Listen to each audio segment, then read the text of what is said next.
வணக்கம்.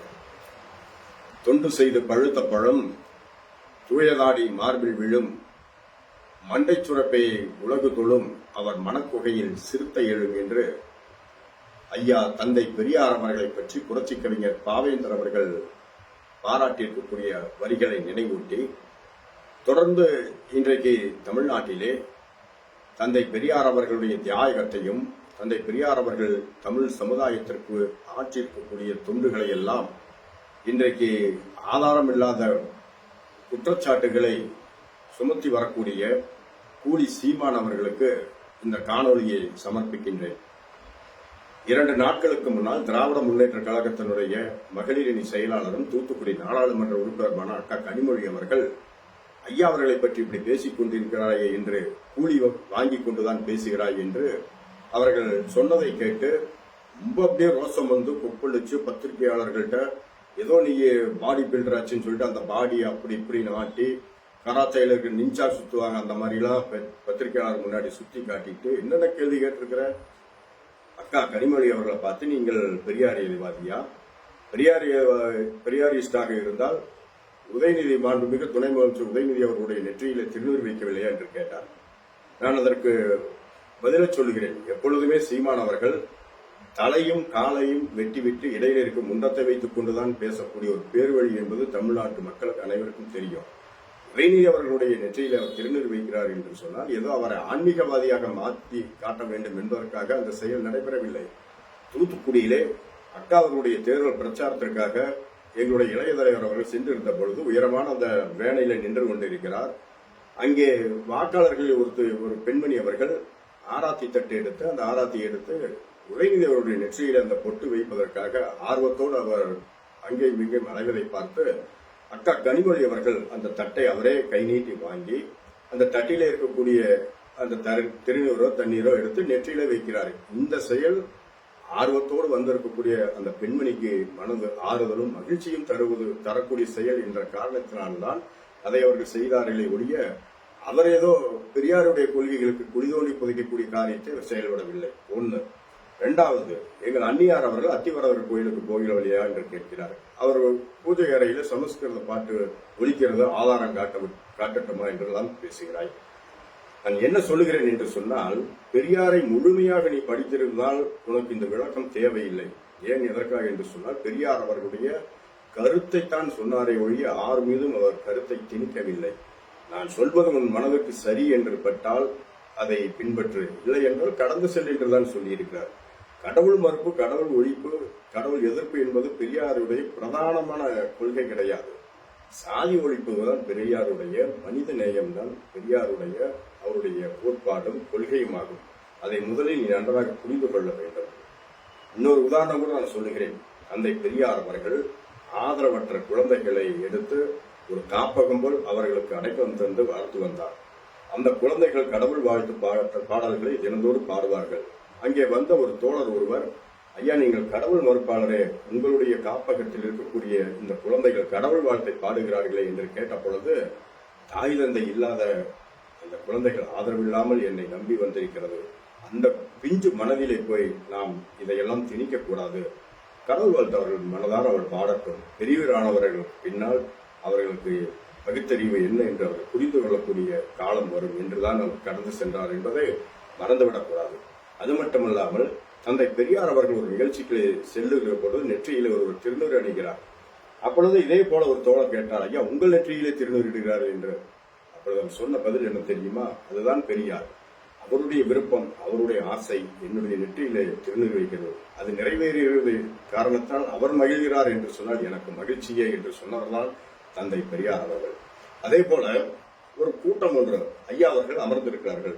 முதல் வரிசையில ஒருவர் கால் மேல் கால் போட்டு அமர்ந்திருக்கக்கூடிய காட்சியை பார்த்து ஐயாவின் காலிலே போய், ஐயா உங்களுடைய வயதிற்கும் உங்களுடைய தகுதிக்கும் ஒருவர் எதிரிலே பாருங்கள், கால் மேல கால் போட்டுக் கொண்டு கர்வமாக அமர்ந்திருக்கிறாரே என்று சொன்ன பொழுது ஐயா சொன்னார்கள், அவருடைய கால் மேல அவர் போட்டிருக்கிறார், அவருக்குத்தானே வலிக்கும், நமக்கா வலிக்கப் போகிறது என்று சொன்னவர்தான் தந்தை பெரியார் அவர்கள்.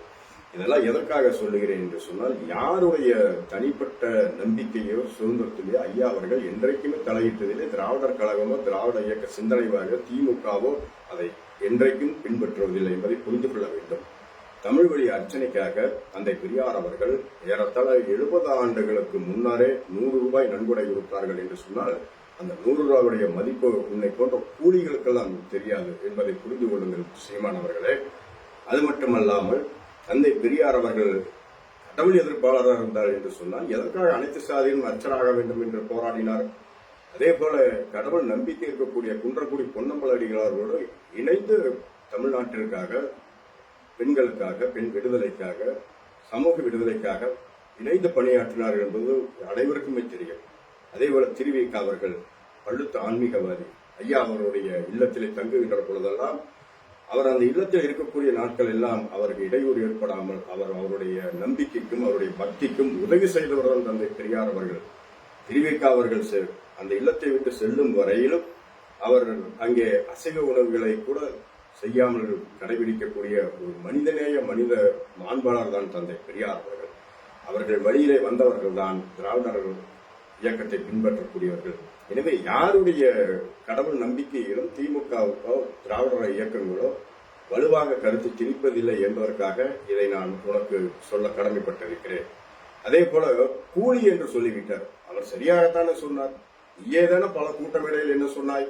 நானே ஒரு வெங்கப்பையன், நானே பிச்சை எடுத்து சாப்பிட்டு இருக்கிறேன் அப்படின்னு சொன்னது யாரு? நீதானே. அப்ப கூலிதானே நீங்க? உனக்கு என்ன வருமானம் இருக்கு? நீ என்ன பாடுபட்டு கொண்டிருக்க? என்ன தொழில் செய்து கொண்டிருக்கிறாய்? இதை மேடையில பேசுவதற்கு நீ தயாராக இருக்கிறாயா? உனக்கு என்ன வருமானம்? ஈசிஆர் ரோட்ல அவ்வளவு நீலாங்கரை சாலையில் அவ்வளவு பெரிய மாடி வீடு ஏது? பல லட்சம் மதிப்புள்ள கார் ஏது? இதெல்லாம் எங்கிருந்து வந்தது? ஈழ பிரச்சனையை பேசிக்கொண்டு ஈழத்தில் என்று வெளிநாட்டில் இருக்கக்கூடிய தொழிலதிபர்கள் மூலமாக பல பணங்களை பெற்றுக்கொண்டு திரள் நிதி மூலமாக நீ வயிறு வளர்த்துக் கொண்டிருக்கக்கூடிய கூலிதானே நீ? அக்கா கனிமொழி அவர்கள் சொன்னதிலே என்ன தவறு இருக்கிறது என்பது தயவு செய்து நீ விளக்க வேண்டும் சீமானவர்களே. அது மட்டும் இல்லாமல் தூத்துக்குடியில போய் போட்டி ஓட்டீங்களே, தூத்துக்குடியில நாடார் சாதியை சேர்ந்தவர்கள், அதனால உங்களுக்கு நாடார்கள் ஓட்டு வேண்டும் என்பதற்காக சாதி பார்த்து போய் நின்றீர்கள் என்று சொல்லுகிறீர்களே. திரு கூலி சீமானவர்களே, திராவிட முன்னேற்ற கழகம் சாதி பார்த்து எந்த வேட்பாளரையும் நிறுத்துவதில்லை. அந்த திமுகவில் இருக்கக்கூடிய நிர்வாகிகள், அங்கு இருக்கக்கூடிய அந்த பொதுமக்கள் யாரை விரும்புகிறார்கள் என்பதை கருத்து கணிக்கும் போது தெரிந்து கொண்டுதான் அந்த தொகுதிகளை ஆட்களை போடுகிறார்கள். சரி, இப்போ தயாநிதி மாறன் சென்னையில எம்பியா இருக்காரு. அவர் ஒரு இசைவேளாளர் சமுதாயத்தை சேர்ந்தவர். சென்னையில இசைவேளாளர் எத்தனை லட்சம் பேர் இருக்கிறாங்க? சாதி பார்த்து தான் அவரை நிறுத்தினாங்களா? அதே போல தாழ்த்தப்பட்ட சமுதாயத்தை சேர்ந்த அண்ணன் ராசா அவர்களை ஏன் பொது தொழில் நிறுத்தவில்லை? திமுகவிற்கு தாழ்த்தப்பட்ட அக்கறையில எல்லாம் பேசுறிய அண்ணன் சி.டி. தண்டவாணி எங்களுடைய அரசியல் வழிகாட்டியாக விளங்கியவர். கோவை மேற்கு தொகுதியில் ஒரு தாழ்த்தப்பட்ட சமுதாயத்தை சேர்ந்தவர் தான் முதலாக பொது தொகுதியிலே நின்று சட்டமன்ற உறுப்பினராக ஆனார் என்கின்ற வரலாறு உனக்கு தெரியுமா? அதே போல பேசிக் கொண்டிருக்கிற நானே 3 முறை கொங்கு வேளாளர் கவுண்டர் சமுதாயத்தை சேர்ந்து வெற்றி பெற்றிருக்கக்கூடிய ஒரு மாமன்ற அந்த வட்டத்திலே எனக்கு போட்டியிடுவதற்கு மாமன்ற உறுப்பினராக 2011ஆம் ஆண்டில் நடைபெற்ற உள்ளாட்சி தேர்தலிலே திராவிட முன்னேற்ற கழகம் வாய்ப்பளித்தது. இன்றைக்கு அதே வட்டத்திலே ஒரு பட்டியலினத்தை சேர்ந்த சகோதரி தீபா அவர்கள் வெற்றி பெற்று கோவை மாநகராட்சியினுடைய கணக்கு குழு தலைவராக இருக்கிறார்கள். ஒரு தாழ்த்தப்பட்ட சமுதாயத்தை சேர்ந்தவர் பொது தொகுதியில் நிறுத்தவில்லையா என்று கேட்டாயே இது ஆதாரம் இருக்கிறது. இந்த ஆதாரங்களை எல்லாம் நீ வந்து பார்க்கணுங்கிறதுக்காக தான் நான் உன்னிடத்தில் இந்த காணொலியை நான் சமர்ப்பித்துக் கொண்டிருக்கிறேன் சீமான் அவர்களே. எனவே தயவு செய்து நீ பெரியாரை இகழுகிறேன் என்று சொல்லி இன்றைக்கு பெரியாரை பற்றி இல்லாத கொள்ளாத கருத்தெல்லாம் சொல்லிட்டு இருக்கிறீங்க. யாராவது ஒருத்தர் பெரியார் இப்படி பேசிட்டாரா, இப்படியெல்லாம் எழுதியிருக்காரா என்று கோபப்பட்டு திராவிடர் கழகத்தில் இருந்தோ, திராவிடர் இயக்கங்கள் இருந்தோ, இல்ல திராவிட முன்னேற்ற கழகத்தில் இருந்தோ விலகி உன் கட்சியில் யாராவது வந்து சேர்ந்திருக்கிறார்களா? உன்னுடைய பேச்சு, உன்னுடைய செயல்பாடுகளால் அவர்கள் விலகி வந்திருக்கிறார்கள் என்பதை தயவு செய்து நீ எண்ணிப்பார். ஆனால் நீ என்றைக்கு பெரியார் அவர்களை பேச ஆரம்பித்தாயோ கொத்து கொத்தாக உன் பின்னால் அணிவகுத்து வந்திருக்கக்கூடிய அந்த நாம் தமிழரை சேர்ந்த நிர்வாகிகள் அத்தனை பேர் 2000 பேர், 3000 பேர், 4000 பேர் என்று படைப்படையாக உன்னை விட்டு விலகி கொண்டிருக்கிறார்கள் என்பதை இப்பொழுதாவது நீ புரிந்து கொள். நீ பேசுவது அத்தனையும் பொய். நீ பேசுவது கூலிக்காக மாறித்துக் கொண்டிருக்கிறாய் என்பதை மறந்துவிடாதே திரு சீமான் அவர்களே. தொடர்ந்து எங்களுக்கென்றும் ஒன்றும் கவலை இல்லை. ஏனென்று சொன்னால் ஒரு பூத்து கமிட்டி போடுவதற்கு கூட உன்னிடத்திலே ஒரு தகுதியோ ஆட்களோ கிடையாது. அந்த நிலைமையில தான் நீ இருக்கிறாய். ஏதோ விளம்பரத்துக்காக உன்னுடைய வயிற்று பிழைப்புக்காக கூலி வாங்கி கொண்டு நீ இந்த அரசியலை உழன்று கொண்டிருப்பாய் என்று தமிழ்நாட்டு மக்கள் அத்தனை பேருக்கும் தெரியும். காலம் விரைவிலே உனக்கு பதில் தரும் என்று நான் சொல்ல மாட்டேன், பதில் தந்து கொண்டிருக்கிறது. சீமானவர்களே, எப்படி அடிக்கடி உன்னுடைய நிலையையும் உன்னுடைய கொள்கையை மாற்றிக்கொண்டு பேசுகிறாயோ, இதே வாய்தான், இதே சீமான் தான் இன்னும் கூடிய விரைவிலே நான் தவறாக பெரியாரை பற்றி பேசிவிட்டேன், பெரியாரை தொட்டிருக்க கூடாது, கவலைப்படுகிறேன், வருத்தப்படுகிறேன் அப்படிங்கிற சொல்லக்கூடிய ஒரு நிலை. ஏன்னா நீ ஈஸியா நீ சொல்லிட்டு போயிருவ. நீ உனக்கு அரசியல்ல ஒரு நிரந்தரமான ஒரு கொள்கை கிடையாது, நிரந்தரமான ஒரு கோட்பாடு கிடையாது, நிரந்தரமான தத்துவம் கிடையாது. அப்படிப்பட்ட ஒரு மனிதன் நீங்க. அக்கா கனிமொழி அவர்கள் சொன்ன உடனே திருப்பி அண்ணா பேசலியா பெரியாரை, கலைஞர் பேசலியா பெரியாரை முரசொலி எழுதல என்று சொல்லி கேட்டிருக்கிறாய். கூடி சீமான் அவர்களே, பெரியாரோ அண்ணாவோ கருத்து வேறுபாடுகளால் விலகி இருந்தாலும் கூட அவர்களிடத்திலே கொள்கை முதல் நடைபெற்றது இல்லை. அண்ணாவும் கலைஞரும் திராவிட முன்னேற்ற கழகத்தை தேர்தல் பாதையிலே அவர்கள் வழிநடத்திய பொழுது தந்தை பெரியார் அவர்கள் கர்மவீரர் காமராஜரையும் காங்கிரசாரையும் ஆதரித்தார்கள். அப்படிப்பட்ட இரு தளங்களிலே நிற்கின்ற பொழுது தேர்தல் வாக்கு அரசியலே ஒருவருக்கு மீது ஒருவர் அவர்கள் பேச வேண்டிய ஒரு சூழ்நிலை ஏற்பட்டது. ஆனால் அதே நிலைமை தொடர்ந்ததா, அதே நிலைமை நீடித்ததா என்பதை கூலி சீமானவர்கள் தயவு செய்து நீ வரலாறை படிக்க வேண்டும். எந்த பெரியாரை பார்த்து அண்ணா அவர்கள் பேசினார்களோ அதே அண்ணா அவர்கள் தான் வெற்றி பெற்றவுடனே திருச்சியில் இருந்த பெரியார் அவர்களை நேரடியாக சென்று தான் ஆட்சி பொறுப்பை ஏற்கும் பெரியாருடைய காலில் விழுந்து ஆசீர்வாதம் பெற்றார் என்பதை மறந்துவிடாதே. இதே சட்டமன்றத்திலே அண்ணா அமர்ந்திருக்கின்ற பொழுதுதான் காங்கிரஸ் உறுப்பினர் எழுந்து சுதந்திர போராட்ட தியாகிகளுக்கு மானியம் தருவது போல பெரியாரும் இந்த நாட்டிற்காக உழைத்திருக்கக்கூடிய ஒரு தியாகி தான், அவருக்கு மானியம் வழங்குவீர்கள் என்று கேட்ட பொழுது அண்ணா சொன்ன பதில் என்ன தெரியுமா? பெரியாருக்கு எதுக்கு மானியம், இந்த ஆட்சியே பெரியாருக்கு காணிக்கை என்று சொன்னார்கள். அவர்களா அண்ணாவும் பெரியார் மோதிக்கொண்டார்கள் என்று நீ பேசுகிறாய்.